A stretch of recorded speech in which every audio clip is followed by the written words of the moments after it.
How many liters are there in 1 barrel of crude oil? In the oil industry, 1 standard barrel is defined as exactly 42 U.S. gallons. Now, 1 U.S. gallon is equal to approximately 3.785 liters. So when you multiply 42 by 3.785, you get 159 liters. More precisely, 1 oil barrel equals 158.987 liters, which is commonly rounded to 159 liters.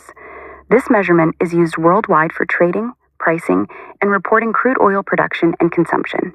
Remember, this 159 liters is the volume of crude oil before refining. After the refining process, due to processing gain, the total volume of finished products usually becomes a little higher, around 170 liters, but the input barrel is always measured as 159 liters.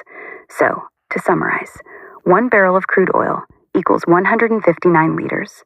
If you want to know what products come out of this 1 barrel after refining, or how the refining process works, let me know in the comments, and I will make a detailed video on that. Thank you for watching. If you found this helpful, please like the video and subscribe to the channel for more simple explanations. See you in the next video.